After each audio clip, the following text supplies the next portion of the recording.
Lord, tanggapin mo ang alay namin sa mga mabuhay. Ang aming mga sa iyong puso ko'y tataan.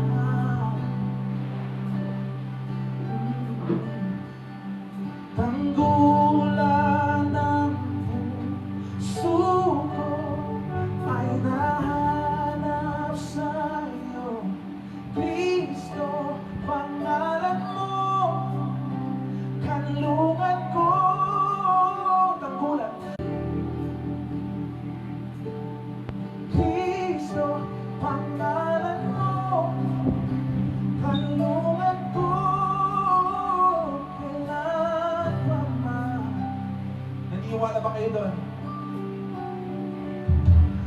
Mag-usap ka, likod mo'y nakikinig sa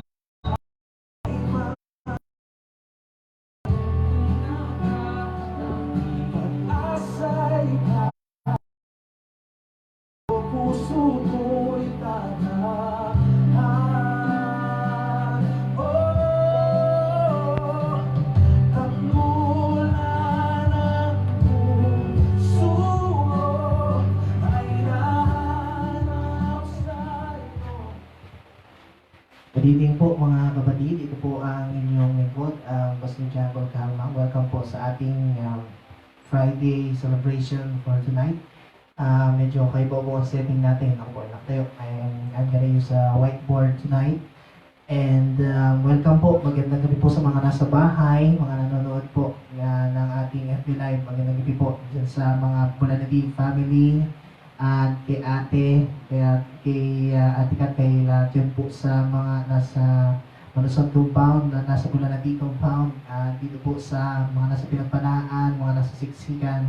Ganun po kayo may isa-isa. Magandang gabi po. Magandang gabi po din po kay sa isang kapatid natin, kay Brother Wilson Barroso na nasa taga Cavite. And good evening din po kay Mayor Inday Sara Duterte sa Davao. Sa mga iba pa po na nanonood ngayon, mapagpalang rin po sa bawat isa. Samahan niyo po kami sa pag-aaral ng salita ng Panginoon. Before we start, let us pray. Heavenly Father, we thank you for this opportunity, for the new strength, and for the new grace na namin nararanasan. And right now, kasabikan po ng puso namin na mataniman patuloy kami ng kalakasang espiritual. And I ask for divine wisdom, knowledge, and understanding.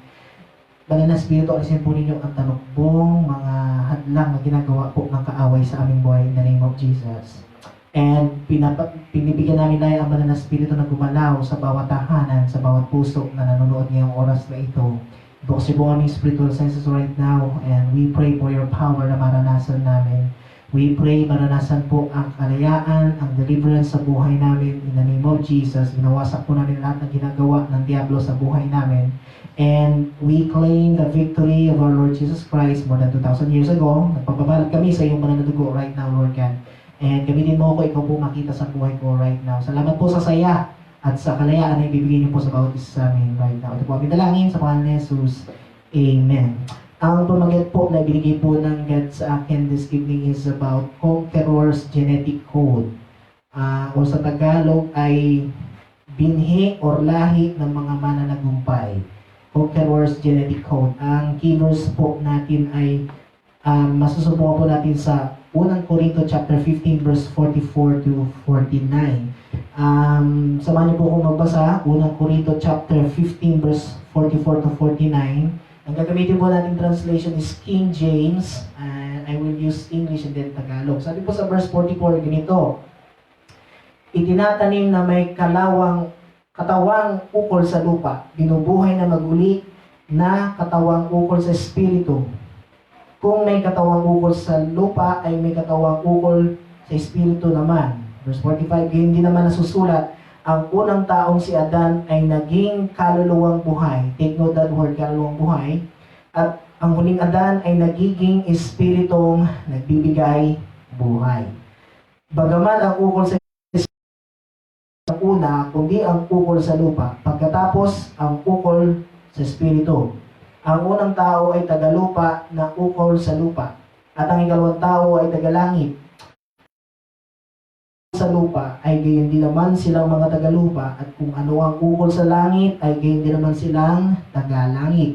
Verse 49, at kung paanong tinaglay natin ang larawang ukol sa lupa, ay tataglayin din natin ang larawang ukol sa langit. So, pagpalain po ng Panginoon yung sa ito pag-usapan natin, gagamit po ako ngayon ng illustration, dalawang klaseng Adan ang sinabi. The first one, let me write,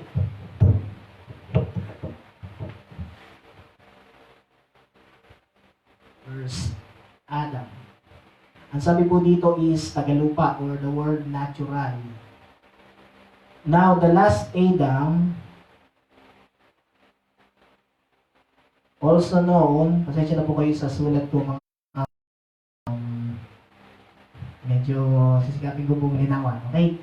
Also known as the Lord Jesus Christ. Anyway, isa po ito sa pangalan ng ating Panginoong Jesucristo. He has many names. One of that is the last Adam. And ito po ay spiritual. Nalagay ko dito sa taas. Spiritual.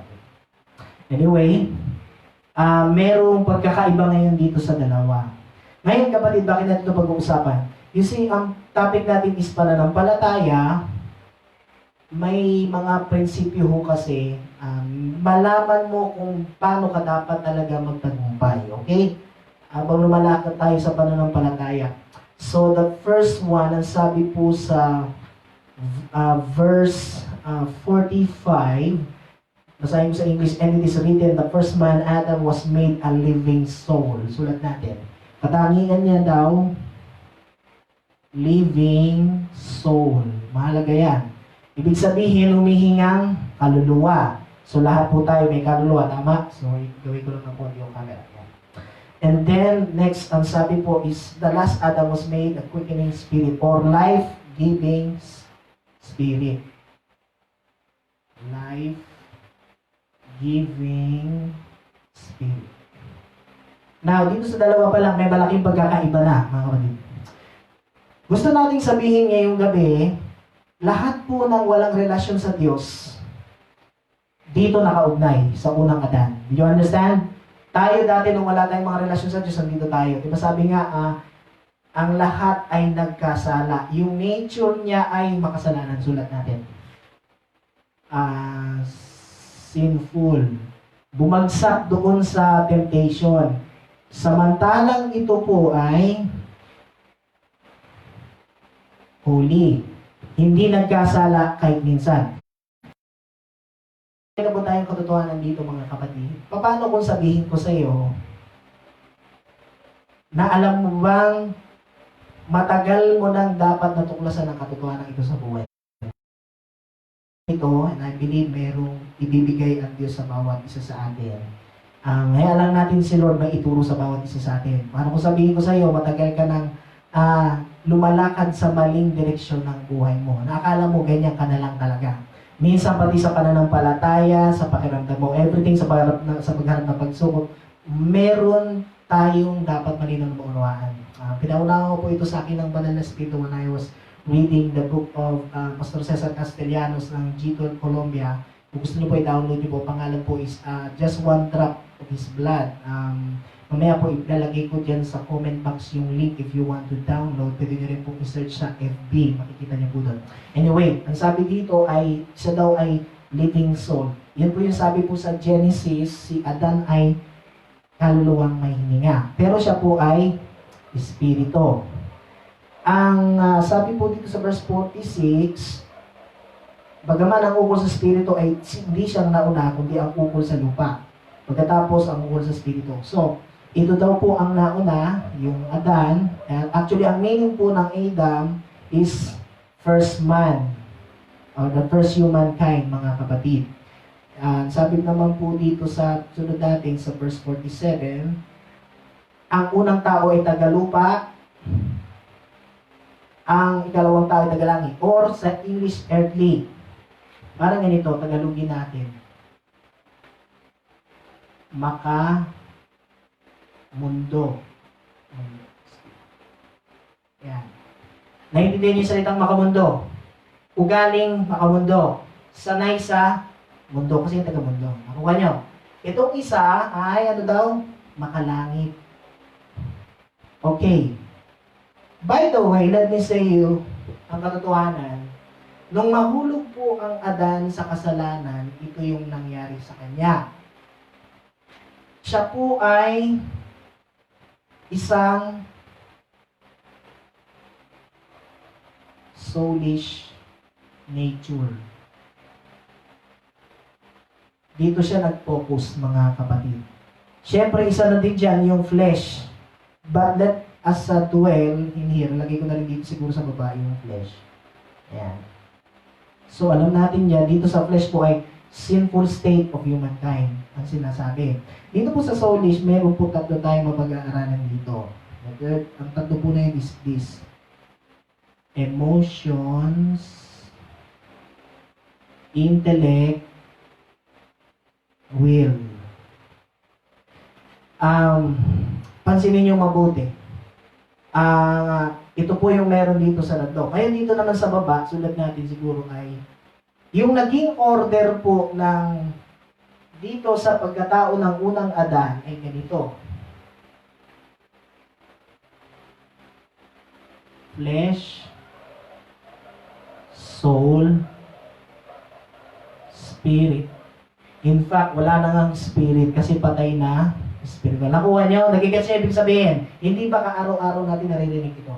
Ngayon, bakit ko po ito isinulat ito? Kasi mahalaga ito. Ano po yung nakalagay dito?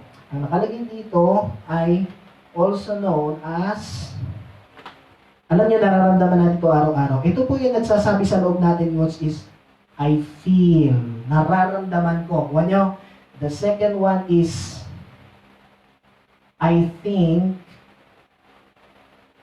o yung sa palagay ko, yung alam ko, and this one, free will, I want. Anong gusto ko? Now, listen to me very carefully.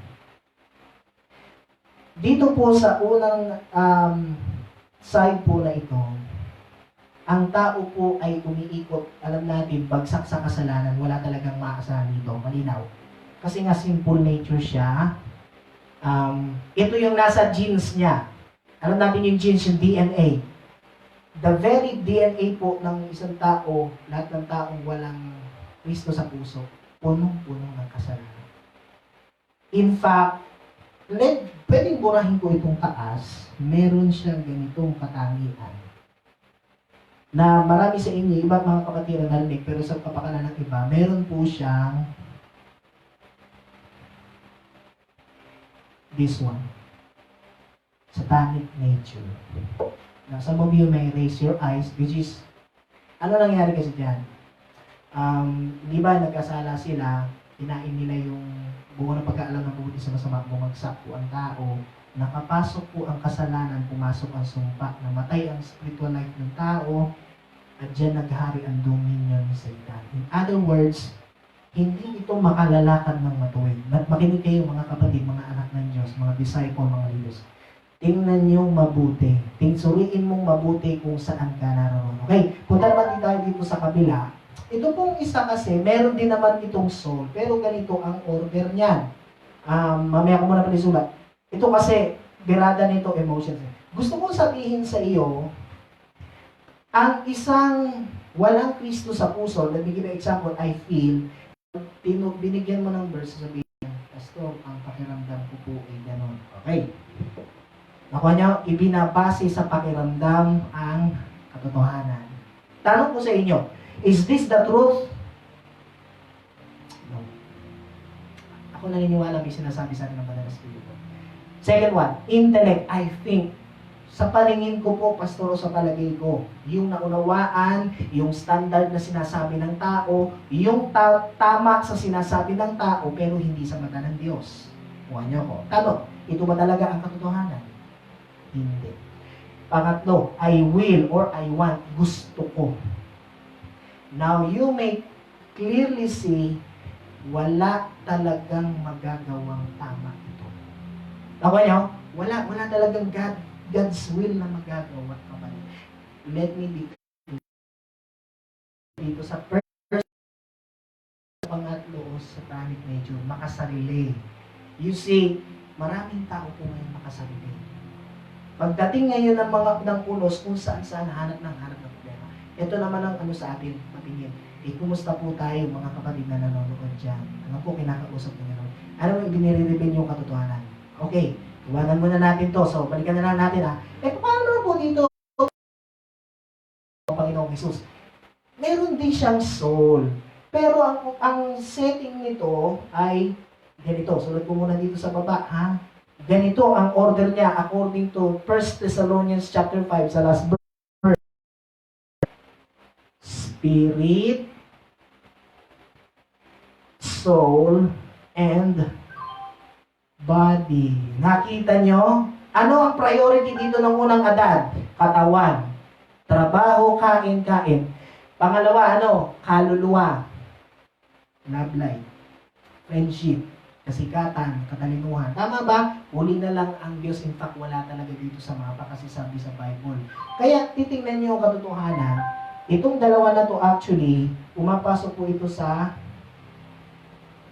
carnal nature o sa Tagalog ay makasalanang likas. Opo. Now, the other preacher o sa ibang mga theologians, ang tawag nila dito, layers of the flesh. You see, kaya kahit magbasa ka talaga ng Bible, halimbawa, kahit po itong mga taong ito, gusto ko sabihin sa inyo, magagawa naman nilang makasunod. Kaya lang mga once, twice, thrice, tapos stop na. Now, kapatid, kumusta kaya? Ikaw may nag-i-struggle sa devotion? Ikaw ba nag-struggle sa play? Ikaw ba yung magagalitin? Ikaw ba yung natitisod? Ikaw ba yung nasaktan? Ikaw ba yung umaasa sa talino mo? Kapatid, pakitingnan mo yung kaluluan mo sa harapan ng Panginoon. And ask this thing, saang lahi ka ba talaga nakikita? Okay? Now, punta tayo dito. Tingnan nyo sa kabila. Spirit, meaning priority ang Diyos. Did you see that? Matthew 6:33, unahin mo ang kaharian ng Diyos. You see the word Spirit. Everything starts from the Spirit. Kaya din sabi sa John 3:3, kailangan kang ipanganak sa Espiritu. Kapag ipinanganak ka sa Espiritu, mag-iiba yung pag-unawa mo, mag-iiba ang standard of living. And let me say you, itong binasa nating Bible, mga verses na binabasa po natin nag-uusapan ay ukol sa spiritual. Hindi ukol sa kaluluwa at flesh. Now, ibig sabihin pala, pag nagbasa ako ng Bible, huwag sa kaluluwa at sa laman. And you see, ang layo-layo ng maraming tao. Napakarami ang hindi talaga makabot. Ngayon, paano natin magagawa yan? Simple lang. Sa mga first-timer, kailangan mo ng relasyon sa Diyos. Kailangan mong bumalik sa Kanya, ma-restore ang buhay spiritual mo. Kasi kung maniwala ka, ang paiiralin lang po sa buhay natin naman kaluluwa. Doon lang tatakbo. Under ng kaluluwa, emotions, intellect, will. Well, marami po akong nakakausap minsan, Kristiyano, na ginagawang sumatan emosyon, which is so sad. Minsan minsan intellect. Sinabihan mo na ipipilit pa rin yung sarili kasi yun yung naunawaan mo. Dahil paano yan? Kung magsabay kasi yung emotion, nasaktan ka tapos yun naunawaan mo. Alam mo yung offended ka na? Hindi na makikinig. Now, the last one is will. Alam niyo ang will, mga kapatid? Ito po ay regalo ng Diyos, this one. Hindi po ito lason sa buhay natin. Kaya lang, alam niyo ba sa every time na tayo sumusuway sa Bible, dumudumi yung isip natin. Ang sabi sa Roma, sa 1 Peter, na-deprive ang isip natin. In other words, yung free will natin, nadudumihan din. Sa halip na magamit ko sa tama, nagagamit ko sa mali.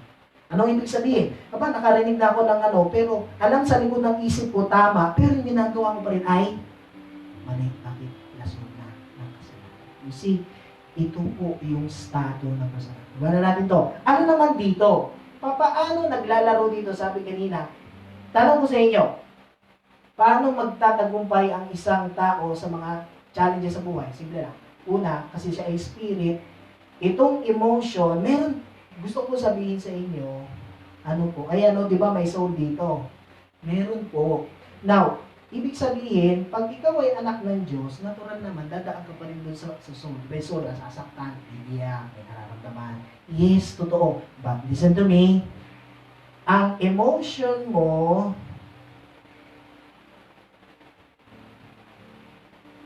ganito. ang iyong final authority, kapag sinabi po final authority, yun siya yung masusunod, is God or the Word of God. Nakuha niyo ako? Itong mga taong ito, sinusupil ang emosyon. Now, ano ibig sabihin? Umo-overtake ka, nagtatranscend sa emosyon. Nakuha niyo ibig sabihin? Hindi ka bumabase sa nararamdaman mo.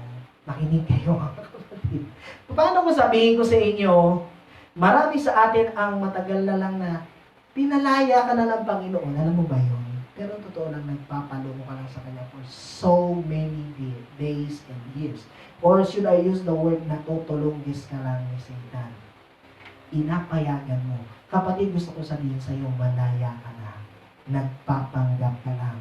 Ano ibig sabihin ng papanggap? Kapag hindi mo naunawaan ang katotohanan, hindi mo kasi minsan naunawaan ang katotohanan, gagalaw ka doon. Pero ano po sabi ng 1:8:32, makikilala ninyo ang katotohanan at ang katotohanan ng magpapadaya sa inyo. You see, ano pa sabi sa 2 Korinto? Tingnan niyo yung word chapter 5 verses 17. Where the Spirit of the Lord, there is liberty. Sa Tagalog, kung nasaan ang Espiritu ng Diyos, o man ng Espiritu, naroon ang kalayaan. Wow, what a powerful word. So, tingnan natin ngayon ito. Ito na ito, hindi bumabasa sa emosyon. This one, intellect. Ang intellect is, nilalagyan mo palagi ito ng Word of God. Ano ibig sabihin? Nagbabago ng pag-iisip. Hindi, listen to me.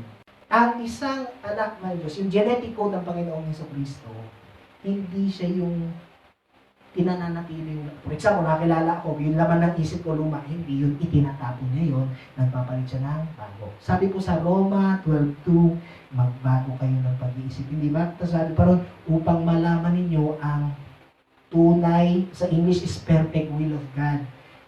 Para malaman mo pala ang perfect will ng God, kailangan mong magbago na pag-isip. No, malinaw yan. Third one is will. Ngayon dito, hindi nito sinusuot o sinusunod ang sarili niyang kalooban. Now, ito po ay, ang sinusunod niya ay ang will of God. You see, ang laki ng pagkakaiba ng dalawa.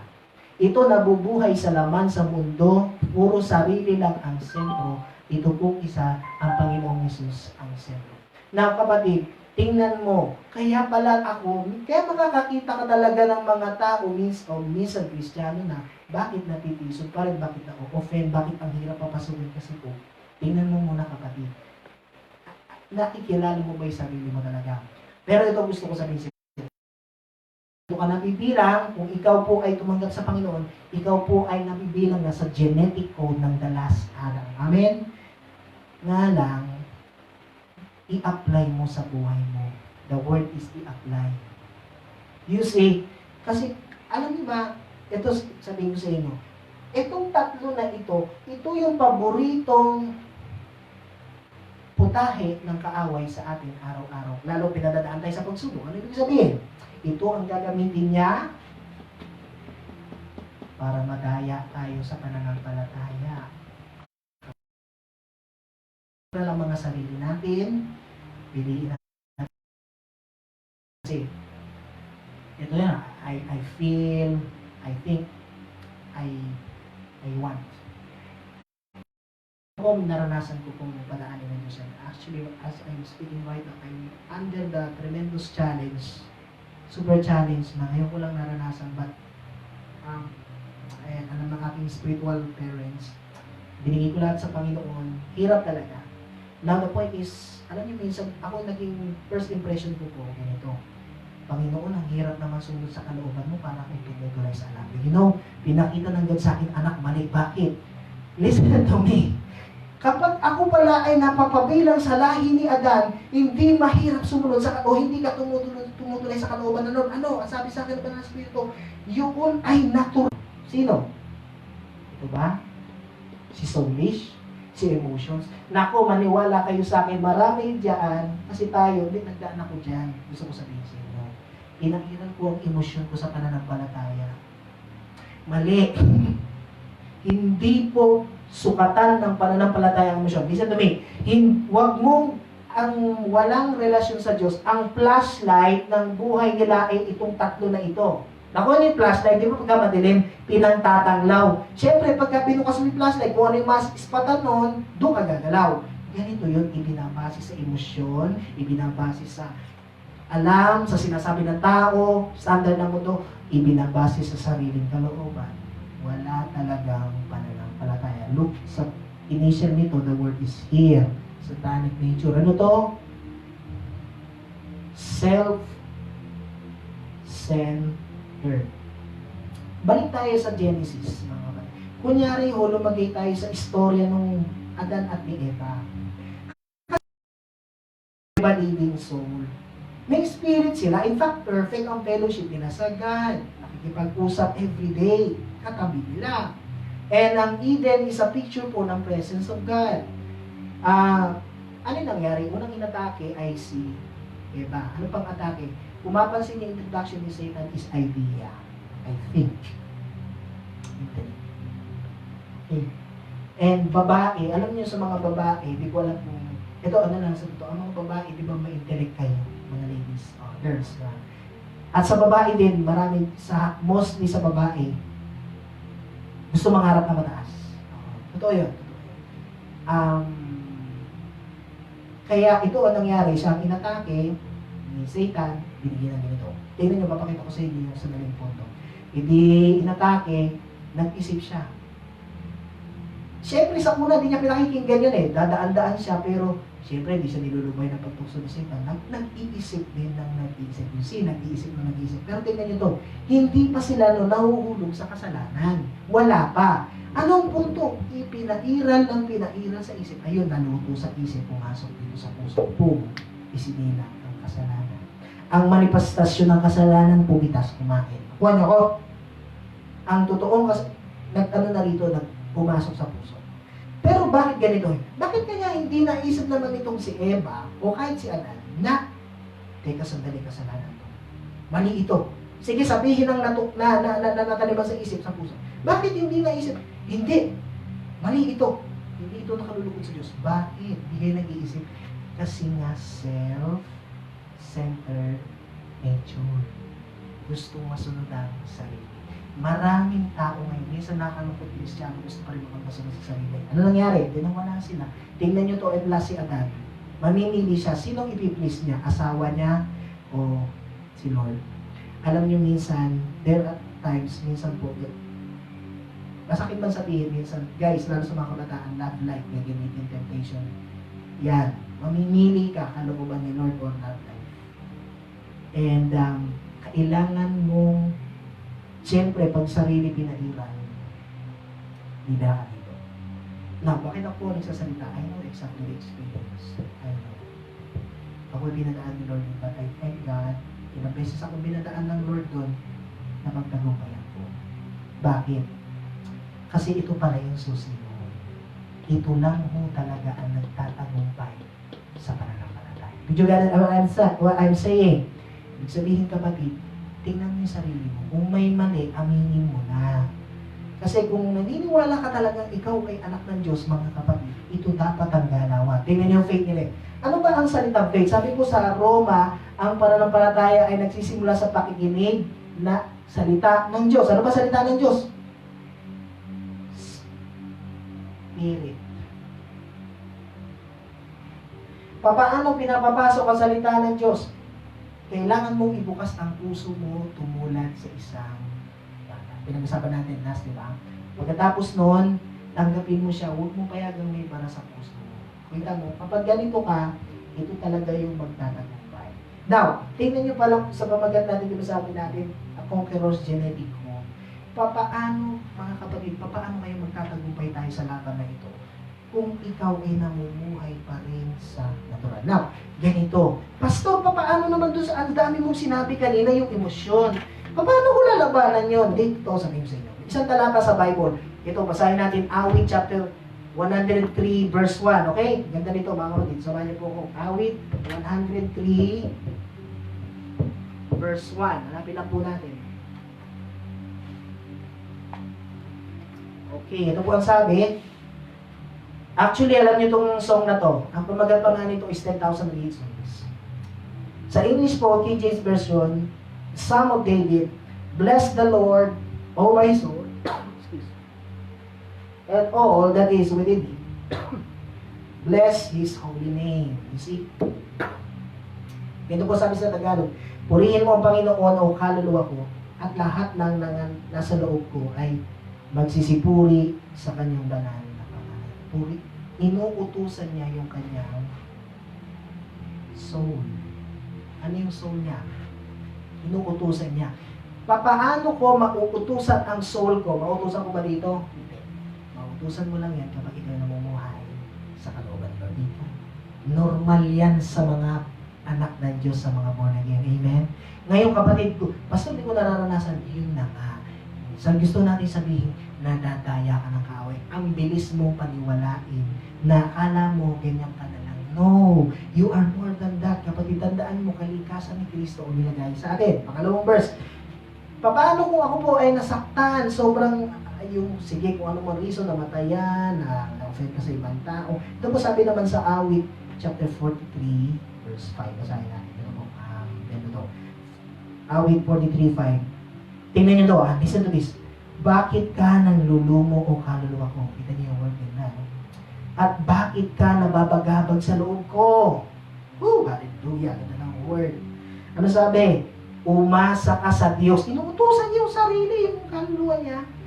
Sapagkat pupuri pa ako sa Kanya na siyang kagalingan ng aking mukha, ang aking Diyos.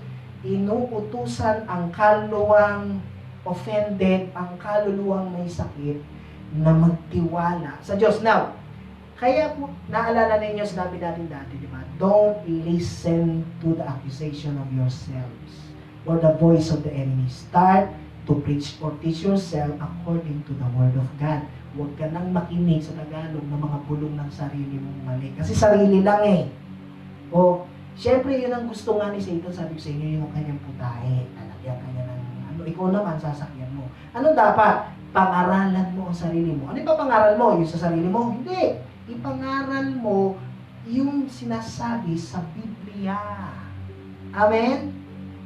Ipangaral mo ang katotohanan. Diyan mo makikita, lalago ang spiritual life mo. Ano ibig sabihin? Yes, marakaramdam ka talaga ng sakit. Yung yung word niya Uy, bakit ka ba cast down? Ibig sabihin, meron talagang seasons na yung mga sarili natin dadating mo sa down moments. Pero ang ganda nito, inuutusan agad yung sarili. Hallelujah. Ang ganda, di ba? Saan mo makuha yun? Dito po. Genetic code ng Panginoong Jesus. Last verse, maganda ito.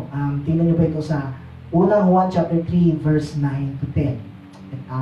Sabi po dito, bago tayo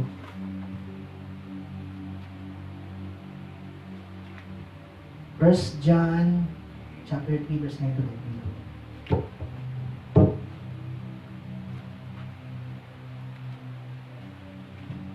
Ito po ang sabi, sino mang ipinanganak ng Diyos ay hindi nagkakasala. Tingnan niyo word.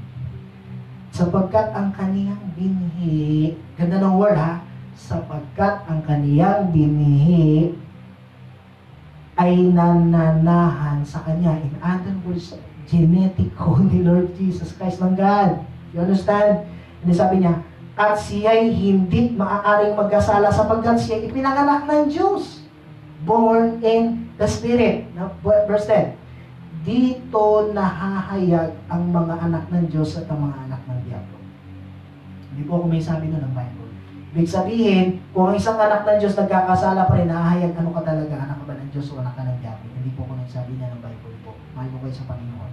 Ang sino mang hindi gumagawa ng katuwiran ay hindi sa Diyos, ni ang hindi umiibig sa kaniyang kapatid. O, pasok na agad yung galit. So, in other words, sa binhi talaga ni Kristo, walang kasalanan. And let me say this, alam niyo, simula po ng ang Panginoong Jesus, alam niyo ba, diba siya yung dinala, after hagupitin, nilagyan ng crown of thorns, may tumulong dugo sa kanya.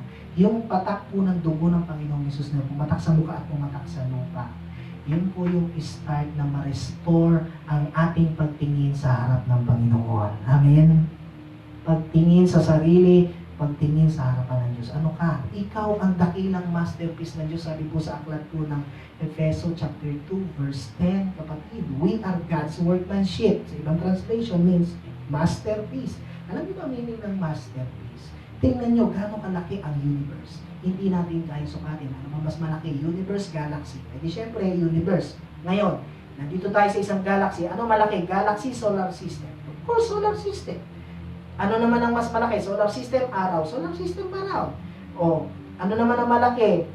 Mundo, araw. Yung araw. Pangalawa, ano malaki? Yung mundo o yung bansang Pilipinas? Of course, yung mundo. Now, I'm telling you the size so that you may experience. Ano ngayon naman malaki? Pilipinas?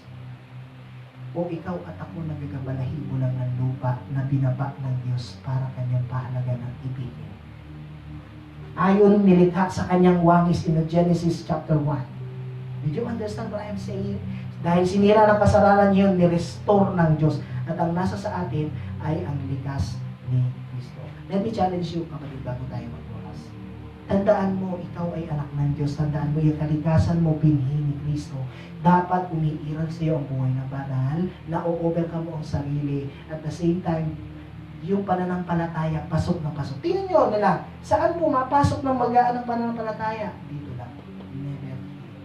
But I believe, dito naman sa mga taong ito, may kapangyarihan ng Diyos, walang imposible sa Kanya. Once na magsisilang sila, maging tapat sa Panginoon. And gusto ko, bago tayo magwakas, mga kapatid ko, may requirement po dito. Siguro isusulat po. Para maranasan mo ito, meron pong requirement dito. Lalakyan ko na lang. Ito po yung sinasabi sa Luke. Basahin niyo na lang po. Luke chapter 9, verse 22. Now, some of you are very familiar with this verse. Ito po ay at devotion ko na isang araw. Ganito po ang sabi. Luke chapter 9 verse, Luke chapter 9:23.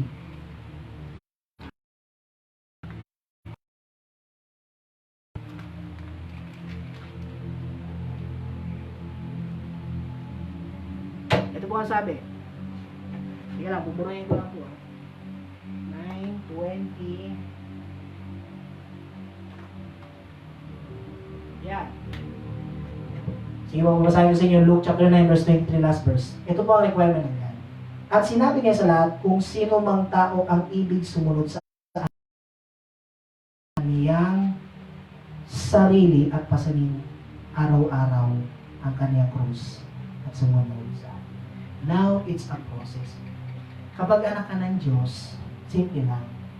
Di ba ito yung umiiran sa atin? Tanggihan mo, i-deny mo yung sarili mo. Ano pa? Yung word na pasanin ng krus araw-araw, kapag hindi sinasabi dyan yung literally maghampas-hampas at magdala ng krus. Ang point po dyan is mamatay sa sarili everyday. Do you understand? Mamatay sa process ng laman at ng kaluluwa. Ano yon?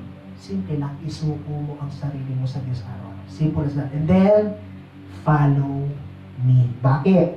Ang sabi po dun sa sumunod na verse ay, kung sino daw kasi yung nagtatabi nito, nag-iingat ng kanyang buhay, siya pa yung mawawalan. Ang kanyang buhay, sabi po, verse 24, sapagkat na sino mang mag-ibig iligtas ang kanyang buhay, pipilit mo yung sarili mo, emotions, intellect, will, hindi mo susundin ang direksyon ni Lord kasi parang mahirap, ikaw ang mawawalan.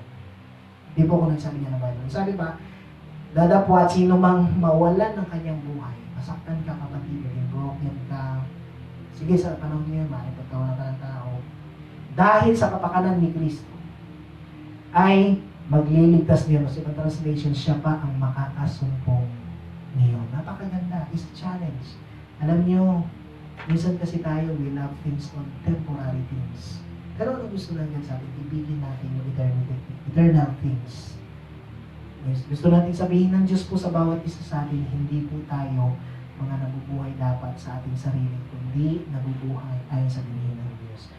Habang tumutugtog po ang waiting, pwede po mag-pray tayo sa Panginoon. Kapatid, kung ikaw nakikita mo, Lord, o nga no, salamat. Ako pala ay spiritual being talaga. Nagkamali ako. Puro po ako flesh, puro ako soul, puro ako emosyon. Yan yung kakabalag ng FB. Okay lang kapatid, hingi mo ng tawad. Ibaba mo ang sarili mo sa Panginoon. Okay? Now, listen to me. Ibaba po ng bawat isa yung pride natin. Minsan kasi, ay alam mo na hanggang dumalapit, ayaw mo pang ibabaan. Okay? Sa pag-pray mo, hayaan i-reach out na ng God and bumalik ka as a child na, Lord, sorry, narito po ako mamay. Okay? Let us pray. Father God, nagpapasalamat po kami sa iyong salita, sa kalakasan, biyaya at pagpapala. Patawarin mo po kami, pinag-iirap pala namin ng mga sarili namin, ang layo-layo. Salamat, kami ay nabibilang sa genetiko ng Panginoong Yesus. Kami ay mga binalan mo na. Lord, di namin susundin ngayon yung aming emosyon, yung aming kaalaman, o sabi ng ibang tao, yung standard ng mundong ito, yung sa tingin ng iba na tama, pero mali naman sa iyo. Hindi rin namin susundin yung sarili namin kalooban, na susundin namin ay ikaw. Sasalungat kami sa takbo ng mundong ito, nagsisimula po kami lumayo sa iyong kalakasan. Lord, salamat, normal pala sa isang Kristiyano yung kalayaan natin ng spiritual. Thank you. Bawat isa pala sa amin, pare-parehas ng nature na inilagay mo. Walang espesyal, walang nature na pang pastor, nature na pang apostol, nature na pang propeta, at nature na pang ordinaryong membro. Lord pala, Lord God, maliit man o malaki, kalikasan ni Kristo ang inilagay mo sa amin. And we thank you na kami pala ngayon na tumanggap sa Panginoon, yung lahat ng genetiko na meron kami, the very fiber ng aming katawan, ng aming buong spirito, ay nanggagaling sa iyo. Walang kasalanang dumadaloy. Pinagpala mo, salamat for restoration sa aming buhay espiritual, sa aming pagtingin sa aming sarili, at sa iyong harapan. Salamat na alis mo lahat ng kabigatan sa aming mga puso. Binibigyan mo ng tagumpay ng mga isa. Father God, i-bless mo po ang bawat kapatiran dito po sa Talavera. I-bless mo po yung mga kapatiran namin, supporter namin sa Manila, si Ate John, Panginoon. I-bless mo po yung viewers namin sa Lugar ng Cavite, si Brother Wilson Barroso. I-bless mo kanyang family at ang kanyang buhay. Ang prayer namin ay pag-iingat, i-cover nyo ng inyong blood. I-bless nyo rin po si Mayor Sara Duterte, ang kanyang family, ang kanyang pinamumuno sa Davao. And also we pray, i-bless nyo po ang aming presidente, ang ama ng Pilipinas, President Tatay Digong Duterte. Bless niyo po siya, bigyan niya ng wisdom, at lahat ng government officials na kanyang mga under, mga gabinete, mga department heads, mga lawyers, mga congressmen, senators, governors, mayors, hanggang sa kapitan, downline, Panginoon, hanggang sa mga frontliners, i-cover niyo ng blood, Lord Jesus. Father God, we declare healing sa aming bansa, sa mga may karamdaman ng coronavirus. Nothing is impossible to you. Hindi kami magpapatangay sa mga negative news. Oo, totoo, madami. Pero naniniwala kami ang nag-iisang gamot, hindi namin ilalagay, Panginoon, sa vaccine, ilalagay namin sa iyong banal na dugo, Lord Jesus. So we put our faith in you, inaalis namin ang mga takot sa aming puso. Pero Lord, habang sumusunod kami sa aming gobyerno, na andito kami sa mga bahay, manatiling matatag ang aming pananampalataya for your glory. Ipakita mo ang iyong kapangyarihan na gumagalaw, iyong saya, Panginoon, na ipinararanas mo sa iyong binhi, Panginoon, ay maranasan ng sinamang anak mo magdesisyon na paghariin sila sa kanilang buhay at magpagamit sa iyong kaluwalhatian. And we pray, maranasan po ng bawat isa ang biyaya at pagpapala, kagalakan na nang gagaling sa iyo. Lord, we pray, we cry out that the Philippines is for Christ. We pray for revival, we pray for restoration. And salamat sa iyong pag-cover ng blood mula Luzon, Visayas, at Mindanao. Father God, kiniklaim namin yung nakakonfine po dito sa ospital sa Talavera, na Tagalikab. We declare healing in the name of Jesus. Ina-apply namin ang human na nag-go, Lord Jesus, ayon sa banal na kasulatan. Dahil sa lahat ng mga sugat kami nagsisigaling. Thank you, Lord, sa kagalingan ng aming mga emotional feelings. Thank you sa paglaya ng aming isip. Salamat, hinuhugasan mo lahat ang aming pagkatao. And ngayon, mamumuhay kami ayon sa guidance ng banal na Espiritu. Ang aming final authority at sinasabi ng Bible, that's why every day we need to have a devotion and Bible reading at mananalangin kasama sa iyo. We thank you, ito pala, Panginoon, is a sign ng pagiging anak ng Diyos ng bawat isa sa amin. In other words, ito dapat ay natural, hindi pinupwersa, kundi may kagalakang dumadaloy sa aming mga puso. Sapagkat ito ay bunga ng pag-ibig mo sa bawat isa sa amin. Everything that you do, Lord God, is about your grace. Wala kaming karapatan. And supposed to be, karapat dapat na talaga kami parusahan. But Lord, thank you. Thank you, Heavenly Father, for your goodness and your mercy. Salamat sa pagsusubo sa iyong anak, ang aming Panginoong Jesus, more than 2,000 years ago. Pinagtagumpayan ang laban na matagal na namin nilalabanan. Father Pray God, iparealize nyo sa mga kapatid, yung mga ini-struggle ng bawat isa sa flesh soul, matagal mo nang pinagtagumpayan. More than 2,000 years ago. It's about time, gisingin po namin ang aming pananampalataya for your glory. Maraming salamat po. I-bless niyo po kami sa mga tahanan sa aming pagwawakas. Tanggapin niyo po, ibawat niyo po sa aming basbas, pag-iingat ng banal na Espiritu. Ito po ang aming samot dalangin sa pangalan ni Jesus. Amen. Announcement po mga kapatid, bukas po ay meron pong devotion na FFGC National every 5 a.m. And sa Sunday po, dito po sa ating Danal FFGC ang ating pong Sunday Cell Celebrations. Please like and share this video and ganun din po yung video natin sa Sunday. Invite your friends and families. Mga kapatid, hindi po ito ang oras ng pagtulong. It's about time to rise up, my dear brothers and sisters. Do you even know, ikaw, itong mga nandito is the mighty ones. Ang sabi dito, the Lord is with you, Almighty One of God. Ikaw yun, kapatid. Tigil mo na yung pagdadoubt mo sa sarili mo. Itigil mo na yung pagsugod sa sarili mo. Tandaan mo, anak ka ng Diyos. And God is calling you sa mas mataas na purpose. It doesn't matter kahit tayo po ay naka-lockdown, we can do still the ministry to reaching out our friends, reaching out our families.